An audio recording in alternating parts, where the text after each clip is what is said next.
The Galactic Trade Consortium had never encountered anything quite like humanity.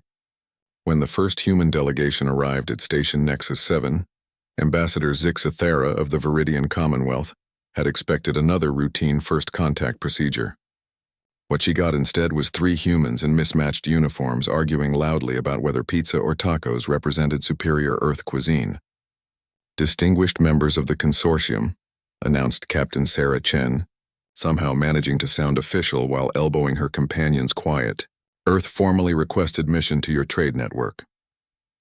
The request itself wasn't unusual. What happened next would become legendary across 17 star systems.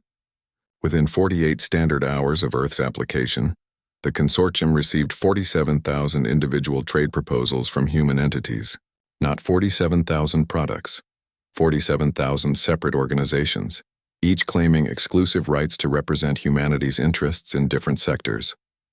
They've divided their entire planet into competing factions, Zixathera reported to the Consortium Council in bewilderment. One group claims dominion over authentic Italian cuisine, while another insists they alone can provide genuine Mexican food experience. A third faction is demanding recognition as the sole distributor of something called Korean BBQ. Councillor Vexhai, whose crystalline species had achieved unity millennia ago, clicked his mandibles in confusion. Surely their planetary government can establish order. That's just it, Zixathera continued, her tentacles writhing with frustration. They don't have a planetary government. They have 195 separate governments, and that's not counting the corporate entities, city-states, and what they call food trucks. The consortium had established protocols for this scenario. When a species couldn't present unified trade representation, the standard procedure was to politely decline and suggest they return once they'd achieved proper planetary organization. It usually took species another few centuries to sort themselves out. The humans, however, had anticipated this response. Counter-proposal, Captain Chen announced when informed of the decision. Give us 2 weeks to demonstrate our trade capabilities. If we can't meet your standards, we'll withdraw our application. 2 weeks later, the first human trade convoy arrived at Station Nexus 7. It wasn't a convoy so much as an invasion. 17 massive cargo ships disgorged their contents onto the station's docking bays. But where the consortium expected organized warehouse facilities, the humans had constructed something unprecedented. A sprawling, chaotic marketplace they called a food court. Within hours, beings from across the galaxy were queuing up at dozens of small stalls, each operated by humans who seemed to take personal offense if customers didn't sample their offerings. The Viridians, whose digestive systems could only process crystalline matrices, found themselves somehow convinced to try something called cotton candy that had been specially synthesized for their biochemistry. The Zephyrians, gaseous beings who absorbed nutrients through atmospheric filtration, discovered that humans had developed flavor clouds that could be dispersed through their containment suits. The Cathak warrior caste, who prided themselves on consuming only the most challenging prey, were reduced to reverent silence by something humans called Carolina Reaper wings. But the real genius wasn't in the food itself, it was in the humans' approach to customer service. Listen, buddy, a human vendor named Tony explained to Councillor Vexhai. You've got 4 stomachs, right? That's 4 times the opportunity for flavor experience. You're gonna try my grandmother's meatballs, and you're gonna love them, because my grandmother didn't survive the siege of Stalingrad just so aliens could walk past her recipe. Somehow this aggressive hospitality worked. Within 3 days, Station Nexus 7 was experiencing unprecedented commercial activity. Beings were traveling from distant systems just to experience what the humans had dubbed authentic Earth flavor diversity. The Consortium Council convened an emergency session. They've completely bypassed our trade protocols, Zixathera reported. Instead of establishing formal supply chains, they've created what they call pop-up restaurants throughout the station. Each one claims to represent a different human cultural tradition. Are they at least maintaining quality control? Asked Councillor Murdoch.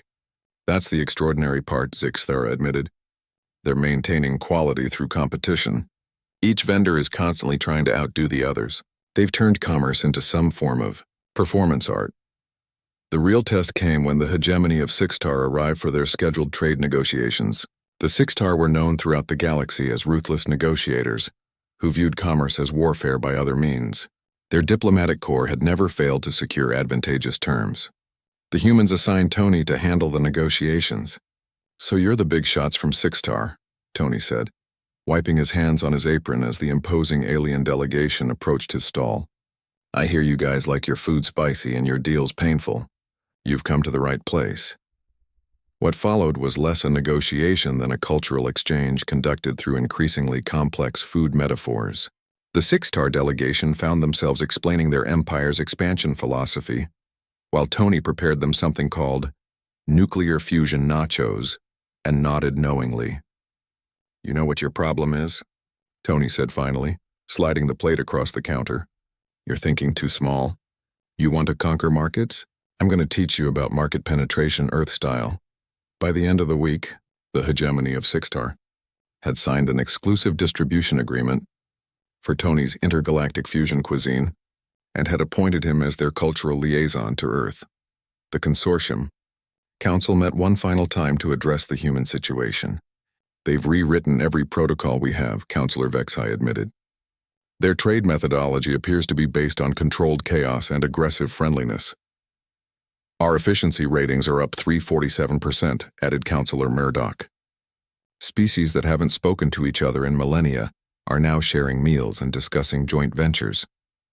Zixthera looked around the council chamber, where several members were discreetly snacking on human food items. "The question isn't whether to admit them to the consortium. The question is whether we can afford not to." The vote was unanimous.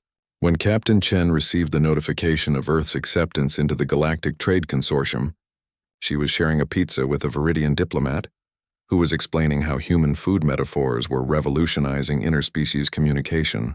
"Congratulations, Captain," Zixthera said. "Though I have to ask, was this your plan all along?" Chen grinned, taking another bite of pizza. "Ambassador, we never had a plan. We just showed up and did what humans do best, which is, we made friends, made food, and made everyone else realize they were hungry for something they didn't know they wanted." Within a year, human cultural exchange centers had opened on 17 worlds. The consortium's trade volume increased by 400%, and somewhere in the galaxy, Tony was teaching a delegation of warrior philosophers from the Andromeda Spiral the subtle art of properly seasoning a burger. The humans had asked for admission to a trade network. They'd accidentally created a galactic renaissance instead. It was, the consortium agreed, the most human thing possible,